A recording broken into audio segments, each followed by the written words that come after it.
What's going on, guys? Welcome to another episode of Progress Always, where we're here to build the fittest leaders. And I've got the honor and the pleasure of sitting down with Joe Tepe, the founder, the owner of the Strip CrossFit, and a handful of other. You meet everyone's fitness needs in Vegas. You go to the Strip to get to the Strip, and getting to know you, man. It has been just a really enlightening experience because of your time, coming up in the Midwest, getting into the nightlife scene, and then making the shift into fitness entrepreneurship. It's been just kind of like exploring your journey, both in conversation and in stalking your social. Dude, your dad bod post today was awesome, and you're an example of, one, what can be done, two, how it should be done, and then just the shift. And you're also a husband and a father making all of this happen. So that's kind of where I want to start, is how you made the shift from the nightlife industry. Okay, that started back in Ohio, correct? No, that was here. I was in nightlife for back in Ohio, I worked at a restaurant, and that's actually what brought me to Vegas. Hospitality. Is like I was working at a bank, but I was also serving tables at a steakhouse, and hated talking about other people's finances and being in a bank. And that was, what I was going to school for at Ohio State. And it made me miserable. Like, people like complaining that they weren't getting a high enough yield on their savings account, and like this fee and that fee, and just sales. Like, the sales side was fun. Like, when I worked in the restaurant, trying to get a little bit more on a check, or talking to somebody about wine. And that was kind of where I found my curiosity for hospitality, was through wine and through kind of learning the sommelier and that type of stuff. And was working for a pretty prominent steakhouse called Smith & Wolinski. And I looked at a couple of the different locations. There was one in New York, one in Miami. Vegas was kind of the third. The cost of living was so much cheaper in Vegas compared to the other two, that I was like, all right, let me just see how hospitality is. So I told my parents that I was going to give it a year. And 19 years later, I'm still in Vegas. So, it's transitioned quite a bit. I'm over here calling it nightlife, but hospitality is 100% the more appropriate term. And that's how I experienced your facility in Vegas. Yeah. Like, the things that go into making you great in hospitality, I feel like you have poured that into the Strip. How did you marry hospitality and fitness? Or were those very obvious dots to connect, or was it like an exploration of try this, try that? So, when I first opened my gym, my CrossFit gym 8 years ago, I'm at that time, it no longer exists, but I was 1.5 miles away from a 13,000 square foot CrossFit gym with 3 seminar staff coaches, a competition team, and numbers of accolades for visitors, for members, for anything. So my whole thing is when I opened, I said, I have to differentiate myself, and I have to define what that is and how I'm going to be different, and what would set me apart in a 3,000 square foot gym compared to a 13,000 square foot with competitors and the best of the best in terms of coaches and things like that. So I kind of went back to the drawing board, and I was like, all right, if I took this from a hospitality standpoint, and I was like, I want to deliver the best experience from start to finish, how would I do that? And what person am I going to, what is my avatar person that I want to attract for this? So my initial one was that one thing that you could see if you walk in the doors of my CrossFit gym is that we don't praise any PRs, is that there's no PR boards, there's no leaderboards. Everything is on the Wodify system. Everything's back of house. You can see all that, but it's nothing that you're going to see when you walk through the door. The things that we do show accolades for is the amount of attendance. So when you walk in through the front door, you see our 100 committed club, our 250, our 500, and our 1,000. And those boards, everybody can be part of, no matter where your fitness is, based on how long you've been here and how long you've been part of our community. And that I think is really the kind of the structure that like I wanted to show, is that like, hey, you can get there. You just need to put in the time. And that the can'ts aren't the, like, I'll never have a 6-minute mile, or I'll never be able to bench press 315. But like showing the like, hey, I can get to 100 classes. I can do this. And like trying to tell people that like, hey, these are all people that believe in us. And that like, if you're here, we will get you what you're looking for, but you got to give us the time to do it, and trying to like get people aware of that quicker to it. So, I mean, that was kind of the one. The second was that, we have very nice locker rooms. We have showers. We have very nice facilities. The entire gym's air conditioned. So like creating that like little bit higher kind of nuanced gym over what was available down the street. We also thought that very early on that, hey, we're going to keep classes to 7 to 8 people. We're going to go super small. We're going to give a lot of coaching. We're going to continue to kind of progress people at their own pace, but that it's going to be a much more hands-on approach, being that we didn't have, again, 300 members when I opened. I opened with 12. I think the number was 12. 12 total members. And I remember sitting there at a seminar. We had to postpone the opening of the gym because there was something wrong with the ADA compliance on the showers, because I chose tile and it made it too small. So they now had to move an entire wall. So because of that, it postponed it about a month to do it all and then get it all redefined. So I went to a Ben Bergeron summit up in Chicago, flew up, did the summit. And the first thing he said was, until you have 50 people that are following you, you have no reason to open a gym. And I'm like, well, I got 12 and I'm opening in 30 days. But here's the bottom. And he's like, well, I mean, you can do it. And I told him, obviously, I'm like, I'll be all the labor. I'll do all this. I'll do all that. Hopefully we're going to get X number of drop-ins that'll cover rent. And within a month, we were profitable. Were we good? No, but like the gym wasn't losing money. Like there was a profit line to it. I didn't have to beg, borrow, and steal from members from other gyms, which to this day we've still not like ever had. Which I kind of always applauded myself on that gym down the street, plus the other gym that I was a member at and a part-time coach. Like we never felt like we needed to poach and or like try to take away from somebody else to build mine. That brings up a really great question and a through line, because you're very upfront. There's no trickery. There's no like angle to the conversations that we've had. And I remember when I left the Marine Corps and I was going to open Next Level, back then CrossFit PHX. Yeah. I was coming out of the bodybuilding season of my life when I was introduced to CrossFit as we know it. Yeah. And a buddy of mine who I got my L1 with invited me to a gym. And, back then, if you were good at CrossFit, you could coach CrossFit, right? Yeah. And I'll never forget, nobody split snatched. And that's the only way I had snatched way back in the day. Okay. And they were testing levels at this gym. And just like you, it doesn't exist anymore. And I was like, they had 185 on the bar. And to test into, I'll never forget this, to test into level 3, you got to be able to snatch 185. And I was like, well, can I split snatch this? And his response was, if you think you can. I was like, okay. Drilled it. And he's like, do you want a job? Yeah, your skill, because you are an athlete, you are also not a coach. Like, I have no idea how I do it. I just got it up over my head. Yeah, you passed the eye test. You can coach here. Like, back in 2012, that just lets you know where the standard of coaching was, right? Yeah. Do you have a video of that snatch? What's that? I said, do you have a video of that snatch? No. It was pretty. Yeah.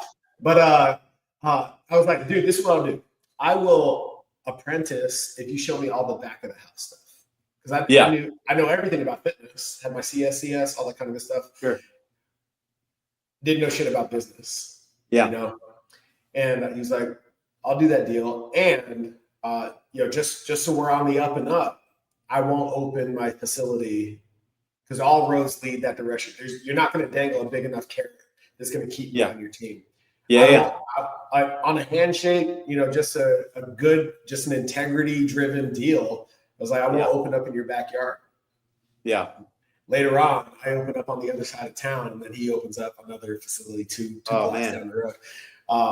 But so the question there, I tell that story to set up this question. You were a member at a gym, and then you went and you opened your own place. And there was a pit stop in between there, though. So I was a member of the gym down the street, which is no longer there. But then I moved to another gym due to a disagreement between me and the owner, just about some like open gym practices. And it was just one of those dumb, I said something, he said something. It's his house. I'm a member. If you don't like it, get out. And I said, all right, I'm out. Again, we're friends now to the day. I text him regularly. His wife was a member of ours when they closed their gym. We have a good relationship now, but it was one of those just kind of heated man conversations where like I was staying on my ground, he was staying in his, and obviously it was I was staying in his house, and you're not going to win that one. You know what I mean? Right. But so I left there, became a member of another gym, a little bit further from where my gym is. As a member, still no intent of like owning a gym or opening a gym or anything like that. And then when I finally did decide I was going to, I asked him and I said, hey, like, would you mind? Like, I'll coach for free. I'll do this. Like, can you help? Like, can you help let me learn the back ends of the workings of the system of that? And he was very welcoming, very open to it. We still have a good relationship, although like we don't talk very much. He's no longer a CrossFit gym. He still has two gyms, but no longer in the same type. And has sunsetted his one next to me, I say next to me. It was like 4 miles away, but has two more like kind of in the suburbs that are still successful and still doing really well. Where does that level of integrity come from for you? Because I think that story, my story, is so rare. Like just being upfront and above board about your intention and what you want and all that kind of good stuff. Because out of that same gym, I was involved in conversations with people that are like, hey, don't tell him that I'm going to go open. Like 5 or 6 of those back in the day. And I was like, what?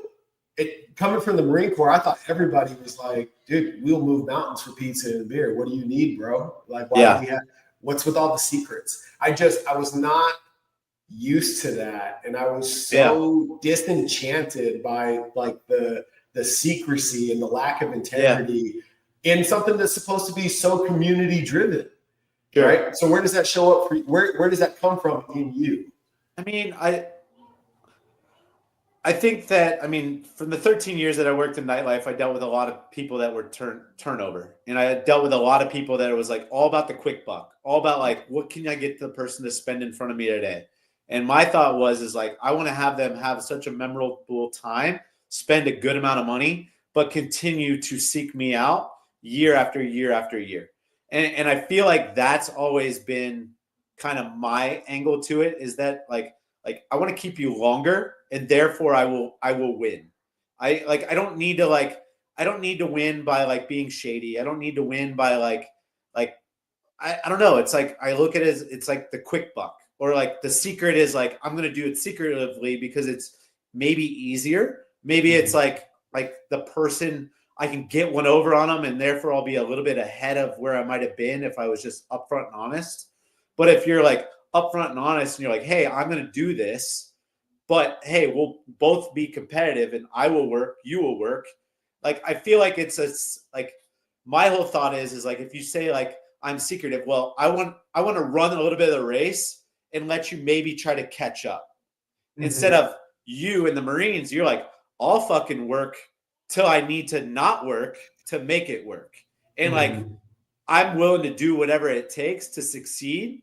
I hope you are as well. And we will see who ends up at the end. Hopefully it's both of us. Right. But I won't quit. You know what I mean? Like, it's the same as a CrossFit workout. Like, I mean, it takes a lot of like mindset sometimes. And there's times where like, yeah, you do feel like you're going to quit. And I mean, I feel the same way. Like, I've had times where I'm laying there in bed and I'm like, my entire world's collapsing. I'm going to have to close the gym in 3 days. And it's all because 3 people canceled on the same day.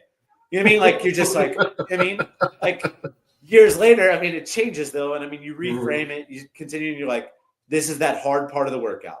And you know what? Just keep doing it. Chunk away at 2 more reps, chunk away at 3 more reps. It's going to finish. You're going to succeed. And you're going to be happy that you did it.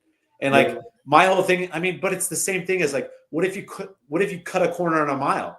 Like, do you want your name on the leaderboard because you fucking cheated yourself? Like, do you want to stand with that? Like, I feel the same. Like, that is just the same as like not wanting to tell the owner when you know not telling them is like the harder truth, the harder way to do it. You can cut the corner of the mile. You might get there faster and you might have the time on the leaderboard. But like, what's that say about you? Like, you're not like, you have no integrity. Like, how do you want your clients to like believe in you? Like, like it's gonna, I don't know. It might not come out. It might come out. But like, if you build it the right way, at least like, you know that like it was done in value. Yeah. I don't know. That's my take on it. Yeah, again, no, for sure. I mean, where does that standard for Joe come from? I mean, the standard for me, I think it's, I don't know, like, I guess a lot of it was like, I mean, if you want to do the like whole like philosophy of like the like thing, I think it was that I lied to myself too many times when I was younger, and that like when I did get fat and I was like overweight and I told myself like this is normal, and like you continue to lie to yourself, and then you realize that like if you're truthful with yourself, you can do whatever you want to do. And that like, I mean, that gave me a better path than, I mean, if you want to like, I mean, maybe that's the like psychologist laying on the couch type version of it. But like, if I were to like boil it down, like the best truths were when I had the hard truths with myself. And therefore I feel like the truth is better than any lie in terms of like business, financial, family. Like, just tell the truth. It might hurt. It's a little like tough. It might be the thing that you don't want to hear. But like, I mean, if it's the truth, then there's way, I mean, and people have gotten through it in the past, then there's got to be ways for me to get through it now. Yeah. And like that, I guess you could say would be like, I mean, I don't know. I mean, I guess, I mean, in a very younger age, like I did dumb shit. Like, you know what I mean? I lied to myself. I told everybody that like stealing was just something that people did. You know what I mean? Like just dumb shit. Yeah. Like back when you're a teenager, college, like, oh, I don't like, I can take out a credit card, max it out and not pay it back. You know what I mean? Like, what are they going to do? Like, I'm still living, I'm still breathing. Like, but like, I mean, you take ownership of it. You're like, hey, like, this isn't like, I don't know. Like, it just, I think that like getting my health in order was the first thing that like gave me that path of like, hey, like this is like being truthful. What was the beat you over the head moment that sparked the honesty with yourself? So back, it's like 20 years ago. Yeah. 29, like a year or two before I moved to Vegas. I was at Structure, which is now Express, like men's store. Yeah. And I was trying on jeans, and the last pair of jeans that they had, size 40, no longer fit. So the guy's like, hey, like, I mean, this is the last size that we have. Like, I would probably suggest like a big and tall store. And like, that was just the like aha moment. That was just like, hey, like, this isn't normal. This isn't healthy. Funny, like if you were to go to Express now, there's probably a size 40. Yeah, there's probably all the way up to like a 48. I mean, just they had to adjust. They had to adjust to new norms of like that. But I mean, fuck, back then, I mean, 38 was the largest. 38 was the largest size that they had on the shelf, and 40 was what I needed. And yeah, it wasn't available there. And I mean, that was kind of the, I mean, aha moment that like what you're doing is not right. That like this isn't the norm. This isn't like you're at an extreme of like obesity. I mean, you're doing things that are like harming yourself. I got super down the rabbit hole of like fitness and diet and health. And I mean, almost went, I don't want to call it anorexic, but I mean, got pretty like super like picky about my diet. I ate nothing but like cans of tuna, sliced chicken, mustard, seasonings, and water. And dude, you went for it, huh? Okay. Yeah, and ephedra. I took like back when that was fucking legal. So I'd take like the max dose, like the 4 pills per day, twice a day, 2 pills twice a day. Yeah. Sweat my balls off like every single day pitting out like my work shit. shirts. Like I'd have like napkins tucked underneath my armpits just to like keep me from like just pitting out like my red shirts at the electronics store that I worked at back then. But I mean, it was it was a hard 2 years. But I mean, like everybody, I felt like my mom got mad at me. Like she'd be like, I can't believe you're not going to enjoy your sister's birthday cake. I'm like, Mom, I can't believe you're going to jeopardize isn't the right word. I can't believe you're going to like mess up what I have going on right now and think that me celebrating my sister's birthday has everything to do with the birthday cake and not me being here present to participate. Dude, so okay, this is a lot of what I coach, what we coach at the next level, in that when you make that decision, when you commit to a higher, better version of yourself, the first thing the universe is going to give you is resistance, and it's going to come, and it's not going to come from some asshole who clowns you on the street that you're never going to see again. Typically, that resistance presents itself in your nearest and dearest. Yeah. Right. And that's going to be your first test of how committed are you to this better version of yourself. Have you always, when you flip the switch and you commit, has it just been who Joe is to be so dogmatic, like in it with the process? Or did you stumble a couple of times and that conversation with your mom was the manifestation of lessons learned, and like, if I don't respond this way, I'm going to get derailed? I think there's been iterations of it. I don't think it's been a perfect process. And I mean, I don't think that path, like from like 282 pounds to like all the way to the extreme, like 179. Like, I mean, I was like super thin. I mean, I sit at like 205, 210 now, but like, I don't think that my mom and my family kind of pulling me back in the bucket or trying to like, I don't think she was trying to necessarily like mess me up. I just think that like her intention was that like, this is the things that people do during these events, and that me not doing it was creating a state of uncomfortableness for everybody else. Yeah. And like, I don't think it was like intentional. I don't think, I don't give my mom any type of like resentment or anything for it. I just think that it was norms of like, hey, like when like people bring something over, like we all share in it. Like when somebody presents something, like you like, and I like not a, and mine wasn't like, I'll have a bite and I'll stop. Mine was no, like zero. Like it was either like, it was very black or white. It's not, if it wasn't chicken or canned tuna, it wasn't in it. Like, it wasn't like a variation or like a macros or like, hey, I'll just hit my calories for the day. But like, no, it wasn't chicken. It wasn't turkey. It wasn't tuna. Like, no, zero. Like, it's just not going to be not one of the things that are like what I'm doing currently. I mean, that's obviously come down significantly now. And I mean, it took a long time. And I mean, I not a health coach, but I mean, I was like working with a little bit, sat through a couple different seminars and talked with a couple different people. And I mean, it took me a long time to reintroduce carbs and get that back into it. And I mean, it is more of a macro approach now, but I mean, I would have those swings where, I mean, I'd be in nightlife and I mean, I'd have like a normal cheat Saturday, a crazy Sunday, or I'd go into the weekend, I'd weigh 199 on Friday morning for my like workouts, and I'd be 215 Sunday night. Like, I mean, that was my body though. Like, it would just like hold on to everything. And I mean, like it was such a yo-yo. And I mean, it got to the point where, I mean, like through talks and like letting the carbs back in, becoming a lot more like traditional, I guess you could say, in terms of diet. Again, not $7 at Wendy's, but you know what I mean? Like that never exists. I can't tell you the last time like I've had fast food like that. Yeah. But like it's not a non-negotiable, meaning like it's not like a zero sum. Like I'll go to a restaurant and I'll eat bread. Like I'll eat the dessert when it comes out. I mean, no matter what it is, but the next day I'm not having dessert, not having bread, like in large capacity. You know what I mean? Did you have like a goal in mind? Like, because I know you as somebody who's so intentional. Did you have like a goal in mind? Like, once I hit this number, I can bring it back to moderation? Or did you swing it so hard for so long, you had to do more deep work to come back to center?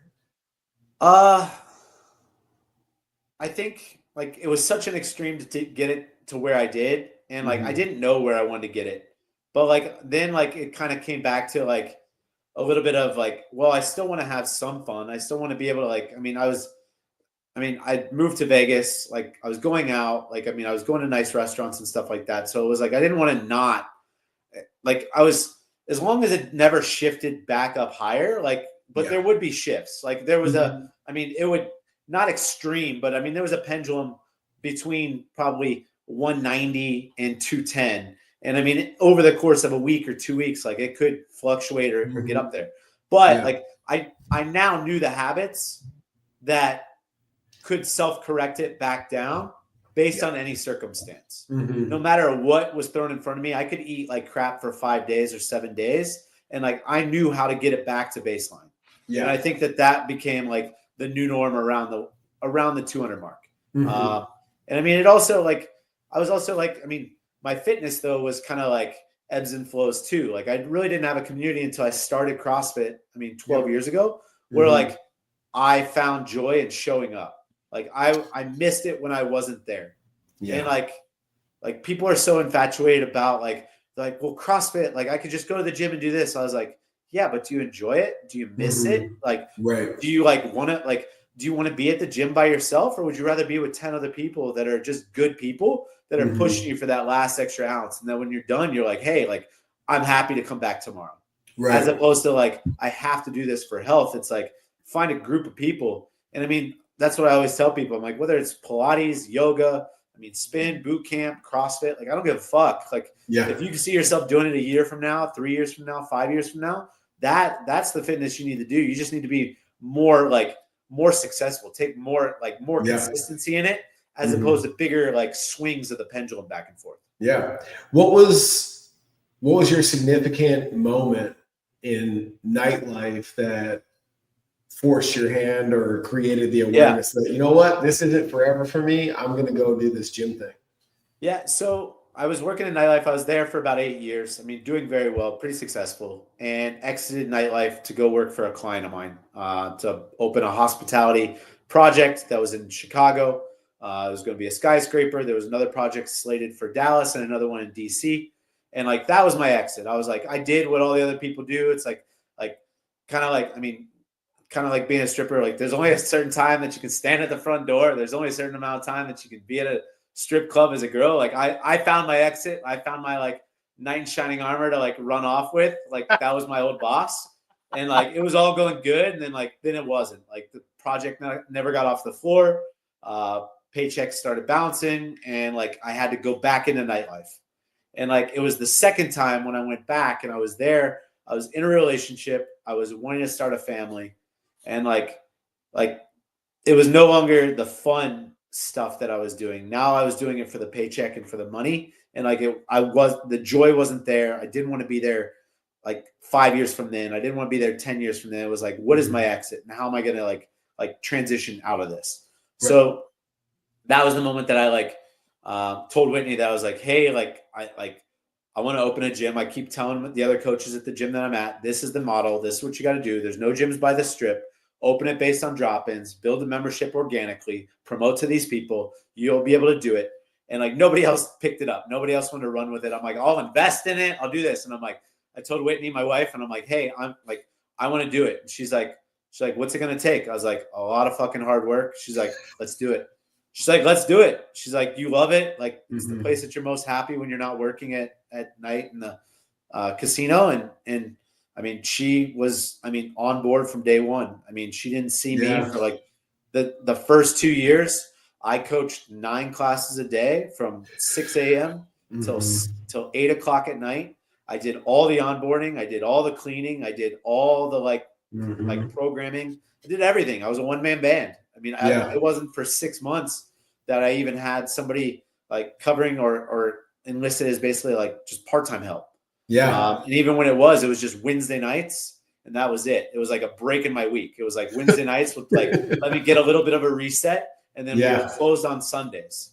Okay. And then that person asked me if he could start coaching classes on Sundays because he wanted more. And I'm like, he was young at the time. And I was like, it's better not be a puppy. I'm like, I'm not taking over. I'm like, this isn't like a 2 months and then, hey, I need help covering it. So we added Sundays. He coached that. He coached the Wednesday evenings. And I mean, just give away a little bit, find something else that was higher leverage, bigger opportunity to fill my time. Yep. And I mean, that was kind of, that's kind of been the entire process for the last 8 years, is like unload something, but fill it with something else that builds something a little bit bigger. And if I can't figure out what that is, then I don't feel like it's comfortable unloading. Meaning, like, if I'm not finding something to do bigger, do like bolder things, and to like fill my time, like that, like, again, some of that's come back to a little bit of like work-life balance now. But I'm also fully aware that, like, if tomorrow everybody were to quit on me, that I would go back in and I would put in the hard work, and I know how to work hard.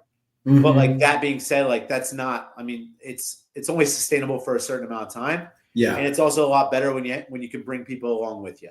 Yeah. 100%. And like, that's kind of been my new motto. I know we spoke about that when we were down at the like thing, is like, hey, I want to have ideas and aspirations so big that everybody that buys into me, that I can find room for their goals. Yeah. And like, that's kind of my North Star now, and kind of been like what I aspire, is that, like, if somebody comes in as a member, they buy in for their fitness, they come to me saying like, hey, I want to be a coach, I want to do this. They're like, hey, I want to do everything within my power to find opportunity for you to do that within my realm or within my scope of gyms. And hey, if it's not there yet, like, doesn't mean it's not going to be available in a year or 5 years or 10 years in the future. Yeah. And I mean, that's kind of been like what I'm kind of not transitioning to, but kind of like looking towards, is like bringing everybody else that's bought into me along for as long as I can, and try to give them the opportunity to not, like you said, like, I mean, the gym owner that you traveled under, like, there was no way that he was going to be able to convince you to stay. Right. You know? And like, I mean, so be it. Like, I mean, most sad enough, most CrossFit coaches make $15, $20, $25 per session. Right. And like, they do it as a part-time hobby, because you can't, like, even if you're doing that 40 hours a week, which is uncomfortable, like, you're making $850 coaching 40 hours on your feet. Like, you're dead. Like, you can't do that. So like, I mean, I'm very, open about it, but I mean, we pay our coaches, $50 per session. My number one coach, she makes almost $100,000 a year purely off of like our gym. Like, she has other stuff as well to make more money. And like, I want that to be like the thing, is like, I forget where I heard it, but it's like, paying other people more money never makes you less money. If you have the right intentions to it and you're doing it the right way. Like, if you can find opportunity, like, you'll continue to make more, as long as it's like, as long as the numbers make sense and you're pragmatic and your maths, I guess. You can very easily break the system. I mean, obviously, like, if I were to just jump them all to like $100 per session, like, it would break the system, and it's unattainable. But like making a little bit extra, as opposed to like keeping everybody a little bit longer, like, it keeps me more sane. I have to do less training. I have less turnover. I have less worry about that. And I just continue to kind of like do that, I guess you could say. Yeah. I want to back up to the most important hire, and I use that facetiously, your wife. Yeah. How did you find her, and how have you been able to navigate your relationship and your drive for business? Because I feel like that's the most critical relationship that either makes or breaks everything that you're doing over here. Yeah. So, I mean, she's always been a worker. I mean, she's always been like, she was in hospitality a little bit as well. She then was insurance. I met her actually when I was working at a nightclub. She was actually roommates with one of the guys I worked with. And asked her out probably a dozen times, and every time it was no, I'm out of town, no. And then like finally like got the first date. Finally got the date. And then like from then, it was like we're inseparable, I guess you could say. And then again, like she's a worker. She has always been like, she will stand on her own. She doesn't need my support in that way. And then like that time came when we opened the first gym. She was working at Topgolf, like in hospitality, managing and also serving. And like, she's like, whatever we need, like, I'll work more to make sure that we are good. and like knew that like, hey, I was out there like chasing specific goals, but that like the goals were to like I wanted to be the provider, and like, but like there was going to be a learning curve to it, and there was going to be a down session before like the rewards of bringing it back up. Yep. Then you fast forward it. We got pregnant. She birthed our daughter. She was working from home selling insurance, and like I could see that it was like tearing her apart. That like Addie like was 6 months old. She was upstairs with a babysitter. Yep. We were paying the babysitter almost $1,000 a week to like do that. So I was at the gym.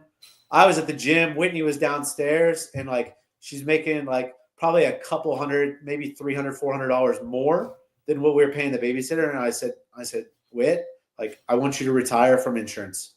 And like we had a hard conversation. It was tough. And I was like, I will do whatever we need to do in the gym to make it that we make this work. I want you to take care of our daughter. I want you to be there for her. I want you to do that. And then in your free time, because I know you're a worker, let's find you something within our business instead of helping somebody else's business. Dude, So that was like that's awesome, moment man. that like, I mean, it was hard. She had never stepped away from like full-time work. Like, and I mean, having a daughter, raising a child, like that is work. Like moms are like working. Like just because I'm the one bringing in the money doesn't mean that like she's not just as successful as me, if not more. Like she's putting in the hard work, dealing with things that are new. Like it's not like, have no idea what's coming up. Like you have no idea what's going to be tomorrow. Like whether the emotions of our daughter's up, she's sick, she's this, she's that. Like you never know. And I mean, again, like that was kind of the point where we're like, hey, like we'll make it work. And now like she runs Tread. I mean, with like we have a head coach, but like she does all the calls for it. She does all the helping with like booking of that. And I mean, her and a head coach manage our Tread gyms, both of those.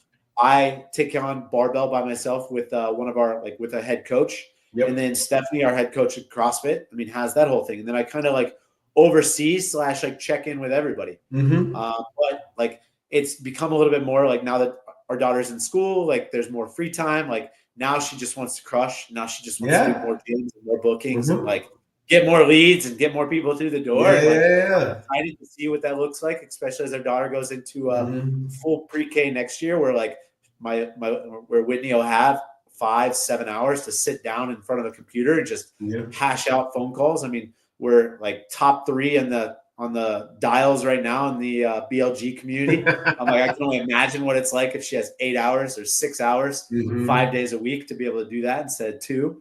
So, I mean, I'm excited. I mean, it's exciting, like I said, but it's a family business now. She's not working somewhere else and me doing this on my own. It's like we work together. Yeah, Nicole and I had that same conversation early on. You know, the Cameron, my daughter, Nicole was working full time, and between the two of us, our circumstance, like the beat you over the head hammer was, we're both working so that we can pay the nanny. Yeah. That doesn't make any sense. Yeah. You know, so between, you know, so in support of our lifestyle, like that, like the math doesn't matter. Yeah. You know, and then so that was the uncomfortable conversation that we had. And then when the pandemic hit, it was like, hey, all hands on deck. That's when we became a family business. And making it through that over the last 5 years brought us to a place where, hey, what if you just got to be mom? Right? And I don't mean that I don't diminish her role by any means when I say just be mom. And we had been on the grind for so long to get to this point. I just remember the tears coming out of her eyes that I didn't know that was an option. It's like that, you know, you talk about your highest and best use, the highest and best self. Like that's her, you know. People are like, oh, how's Nicole doing with, you know, all the transition and stuff like that? It's like she's the happiest she has ever been. And with that, you know, she's like, she's a worker too. Now that I know what this looks like and our priorities are in order, Yeah. right? This is what I can give back. Yeah. Let's paint that picture. And it's, dude, the energy, not that it was ever bad, but it's so much better when you have that kind of clarity and you're of priority. Anything that I walked away from that deal because I'm in the best place I've ever been as a husband and a father. And there's no you can't dangle a big enough carrot that would make me compromise that. And when you're walking with that kind of clarity, as it sounds like you and Whitney have, it's like now you can move mountains. Yeah. Yeah. I mean, I think it's creating the structure and creating the people around you that that you can move mountains, that you can. I've knock on wood, I've not coached an evening class. I've not been at the gym past 10 a.m. and except for exceptions where I'm waiting on a delivery or something like that. I leave there at 10 a.m. I'm back home. I'm behind a computer for a couple more hours. I'm with my daughter. We'll, as soon as she gets up at usually at 3 o'clock or 4 o'clock, we'll go hang out in the pool out back. We'll have a snack together. And I'm spending time with her. It's come back to that. But I also know that if there's hard times necessary, there's hard times. Yeah. And I'll have the hard conversation with my wife.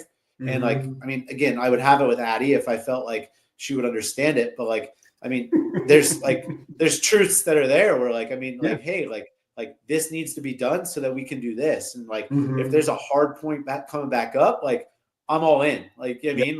There was a point, when we were open Tread down in Henderson between January and February, where my business partner was wanting me to golf and this was coming on. I'm like, nope. I'm like, not till this fucker opens. Yeah. I was every single minute that I could be making another ad, making another phone call, creating another creative, those are the minutes, because I'm not going to leave a stone unturned, because I'm going to show that I can be successful at this. And whatever that takes, I'm willing to put forth. But like I said, I also know that you need to have endpoints. You need to have get off periods too, where you can start to unload and have not the stability plan or whatever you want to call it, but hey, have a nice, hey, we're going to get here and then we're going to build to the next thing. And then I'm going to sit here. I'm going to oversee everything. And then it'll be all right, what's our next move to get from wherever we're at to the next level? And if that means that I need to be there in the evenings, or if I need to be there on the weekends or do whatever, that's what we're going to do. You know what I mean? And be comfortable, having that understanding and hey, there's going to be hard points and there's going to be easier points, but continuing to drive and move it forward. Yeah. It's what I'm hearing from you in the way that you engage with your wife is very similar to the agreements that Nicole and I have, in that as you move from phase to phase in your family and your business, it seems like you're really good, very proactive in updating your agreements, right? Yeah. Okay, that worked for us back here when we just had a gym. Now we have 3. What served us back then no longer serves us. Let's update the program. It was just us 2. Now we have our daughter. Yeah. What works for us? What serves us now? And there's so many, and I've worked with so many people that are just not conscious of the update that a lot, the friction in their lives is just simply because you're running an outdated program. Yeah. Right? It's not that any of the pieces are wrong, you know. So what brought that to your consciousness that it's such a part of the process for you? I think it actually works both ways, because Whitney will also bring things to me and be that no longer serves us. There's times where very early on when we had 10, 15, 20 members, you went to every birthday, you went to every event, you went to this, you went to that. And Whitney's no, you don't need to. That the gym will still be there tomorrow if you don't go to the bar and hang out with everybody. Just because you were invited, you don't need to be there. Just because there's this event going on. And again, I'm not saying that I'm removed, but I'm much more targeted and much more I don't need to do something week after week after week. I can jump in, I can jump out, I can mayor the situation, and I can pull myself out. One of our coaches had what was it called? Something sunset. They did basically a big hike, or not a hike, but a 2-mile walk Saturday at sunset. And she had her whole community, and like we just surprised showed up, and like it meant a lot to her that like I was just there, because she's like, hey, like Joe cares that like I'm present, and that like me, Whitney, and Addie all showed up. But like, does that mean that I'm going to be at every single one? No. Like, I mean, it's the like showing up, giving presents, showing people that they're doing the right things and that you're proud of them, and that you like that you're vulnerable about that, and telling people that like, hey, like I support you in anything that I can do to make your life better, or like to help out. I'm there for it. But like also knowing that like, hey, like the community will support the community, and that you don't always have to be the cog that like pulls everybody together within that. You don't need to be the focal point that on a Saturday night brings everybody downtown for burgers and beers. And you don't need to do that Saturday after Saturday after Saturday.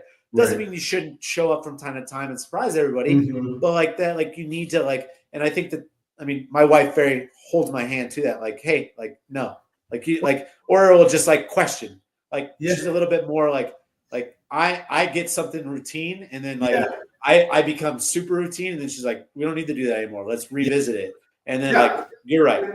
And what you're describing actually brings more value to your presence than detracts from it. And that it's the catch-22, because these behavior, these patterns, these routines were celebrated for them. There was a positive outcome to it for a period of time. And when you're deep in it or so involved, it's sometimes it's hard to come up for air for long enough to realize for yourself that no longer serves you. And it's I commend Whitney, and I celebrate Nicole, because they are very much on the outside looking in on a lot of these things that drive us. And they're like, hey, have we stopped to like look at this for a second? Like, Nicole is very, very good. And I love this, because it really stops me in my tracks and makes me assess my situation when she's like, hey, what are we doing this summer? Like, I couldn't tell you what I'm doing in the next 5 minutes. You want to talk about the next, we'll talk about 5 weeks from now? You know? But you have plans for the summer? No. It's such a good temperature check. As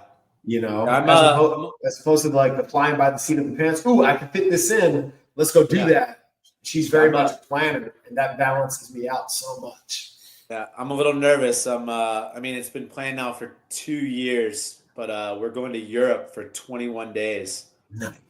July 6th through like the 20, whatever that is. And 3 weeks away from the gym. Like, I mean, I've done a week, like, I mean, but like I'm a big like short term, like get out, like, but I've never like stepped away from everything for that long. So like, I mean, it'll be nice to like see what breaks, see like when I come back, like where my like focus needs to lie. But like it's that is so healthy. That is so good. And I invite you to the best of your ability to assuage yourself of that anxiety, and just know that is so necessary to really get a realistic temperature check on your operation. Because if you're always there, if it's always within arm's reach, you have no idea where the gaps are really. You know what I mean? And because as we've been through our transition process, what was really like just enlightening for me, and it was born out of necessity, not necessarily a conscious decision like you're making. Over the last 6 months, this is the least I've been around. And nothing broke. And our clients were still happy, and things were progressing. And it was very validating for me for this thing that I was not necessarily aware of. Like, oh my God, I did do a good job. Like I do have the right people on the team. This is awesome. And obviously you got to jump back into that responsible owner seat.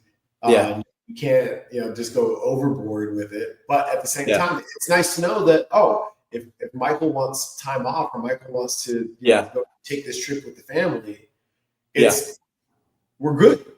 Yeah. So yeah, I mean, I don't. Yeah. For I don't you, know if man, it was blind luck. I don't know if it was man. blind luck or if it was done on like.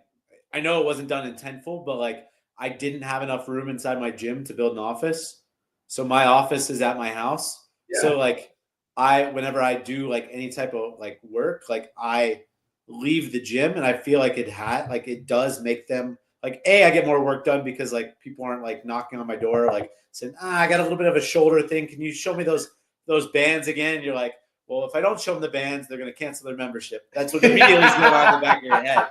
And like 2 is like, as soon as I show them the bands, I'm not going to get back to my desk for probably another hour. So like by blind luck, like my office was at my house and not at the gym. So like I've been able to like over the years, like be able to pull myself out and allow them to stand on their own and make decisions. And like it's different when you knock on the door or like just ask a quick question, but like when you have to call somebody or you have to text somebody, like you double think like, do I know how to solve this on my own? Yeah. And like, and then like after you do it, like, it's not like they usually like the second time it doesn't happen again. Like if you have the right people in place. Right. And I mean, I feel like that's been like a savior is that like I have been removed. Not like removed to where like I'm going to Europe for 3 weeks and like I can't just like if there's a tsunami tomorrow, like which has happened, where like the roof starts flooding, that I can't be down there to like with buckets to help out and fix it. But in the same regard, they also know what to do, and I feel like if there is like yes, they'll take it on their own to be able to do that. And give them that kind of leeway, I guess you could say. Yeah, and that's the abundance thinking, right? Is by in my absence, I'm empowering you to take ownership of your role in this mission and this vision, and gives them an opportunity to do something to be proud of, and you celebrate them for it upon your return. That's awesome. That's awesome. And that is a huge piece of building something great that a lot of people miss, and it stifles their growth because they don't do it enough. The letting go, letting somebody take own accountability for it. Yep. Absolutely. Yeah. Because it's the 80%, right? It's like, it's not going to be as good as Mycal's going to do it. It's not going to be as good as Joe's going to do it. It's just like, no, dude, like create opportunities for them to prove themselves. Not to you, but to themselves. Yeah. And I mean, it was the best. Like when I not gave up, but like I gave over all like onboarding of new members, like reaching out to like leads on the CRM and all that. When I gave that away, and like I would still like, if it wasn't within like 1 minute, I'd still jump on there and like leave a text, and like Stephanie would like yell at me. She'd be like, I got it. And like, you'd be like, we're going to like go from here way down. Like, and I mean, again, I don't want to say that it was like a perfect send off, but like, I think like it might've dropped like 5 or 10% 1 month, but now we've had 3 of back-to-back of our best months ever with me being completely hands off everything. Other than, I mean, again, just the coach. I mean, again, I coach the 6 a.m. purely because I love it. I want to still be in it. I want to be in the thing. It helps me start my day. It holds me accountable to certain things. But like in the same regard, like, I can give it away for 3 weeks and come back to it. That's awesome. What I mean, type of deal. Yeah. But congrats. Yeah, it's exciting. Nice. It's nerve-wracking and exciting all at the same time. You know how it is. Like best. Yeah. It's like Ohio weather. It stretches you, it forces you to grow. And at the same time, that's what's done me, because you and I are cut from the same cloth in that regard. If I'm within arm's reach, I'll make myself available. And so our routine as a family is, we leave the state. Like, it forces me to surrender to whatever may come, whatever happens.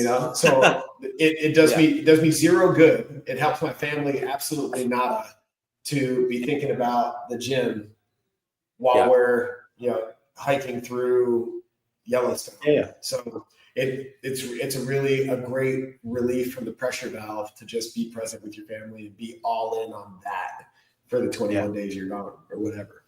Yeah. Yeah. Mm-hmm. Yeah, it's and then we are I mean, you saw one side of the gym, but when I get back, I have a month before we re-grand open barbell with the 4,000 square foot expansion. So that'll happen in September. That'll happen in September. We all the equipment's, I mean, equipment time, I didn't realize on like custom pieces is like 6 months. So it's it's not like the time frame we wanted. It's the time frame that the equipment companies have told us it's going to take us to get the equipment to do this space. So like that's next on the blocks, and then once that's all set, then eyes on kind of continue to do more, continue to grow. Yeah. Is the big vision more facilities take over Vegas, or what's next in terms of creating opportunities that others can create opportunities for themselves? I think that would all lie in the expansions of tread gyms, just because it's the model that I feel like I could move forward with that has the most opportunity for like growth.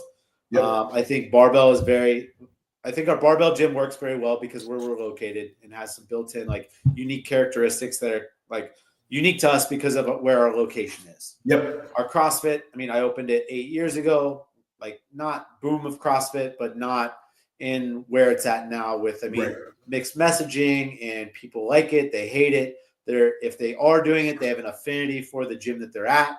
Like they're not leaving it unless that one closes. Like it'd be very tough to like reinvent the wheel with, more of that. And that being said, like, I don't think I haven't maxed out. Like I haven't squeezed every drop of the facility that I have. So like expansion of that on its own doesn't make sense for me. I feel like, there's always opportunity for more classes, more people per class, or and a combination of that. So like not like expanding the floor just because there's 20 people 3 days in a row. Everybody's like freaks out. Like I have listened to more gym owners that have like 4,000, 5,000 square feet. And they're like, my classes are capped. I was like, well, like how many people do you have in their class? They're like 12 to 15. I was like, so change your workouts. They're like, but Mayhem's program needs a rower and a barbell and a box facing burpee and a rig. And I'm like, change your workout. Like just make it work. Like be a coach people that they don't need that. Like coach them, like just coach them that like, hey, like it doesn't have to be this exact way. That you can change the workout. You can sell barbells. You can still do all that, but make it work to, the limitations or the building of what you want to do within inside the space. Because you just end up diluting it when it just gets bigger and bigger. You just all that extra money for rent is typically right out of the owner's pocket. So like you go back to the drawing board of like you're poor again. You're rich. You have 250 members, but you're poor again because you're barely reaching rent. So like I would rather just do more stuff. Now that being said, if another coach or somebody else were to come along and say, hey, I want to open a gym over here, and like they'd like me to mentor or buy in, like I'm against it. Please don't open in the parking lot. But like at the end of the day, I'm a lot like you. Like go ahead, open the parking lot. It's going to be a tough battle. Like I'm not quitting. Let's grow, baby. We'll find out who fucking quits first. And I'm like, I got saunas, I got boot camp, I got 24-hour access, I got 9 classes a day. I'm like, if you want to open with all that right out of the gate, by all means, we can compete. If not, you're gonna have to figure out your path or like your avatar, because like the 5 people aren't coming with you, and if they are, let them, but they'll probably come back. You know what I mean? But like, hey, like friendly competition. You know what I mean? Like, but yeah.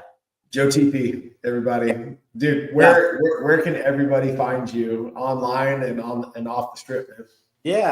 Here in Las Vegas, right off the strip, less than a mile or two from most hotels. My Instagram's JTPLV, or at the Strip CrossFit, the Strip Barbell, or Tread Vegas. Those are our 3 different fitness concepts. Love it. Yeah, really appreciate you taking the time, man. Yeah, thank you for having me, dude. Awesome, Mycal. Enjoy the rest of your week. We'll do it again. Love you, brother. All right, I'll talk to you. Yep.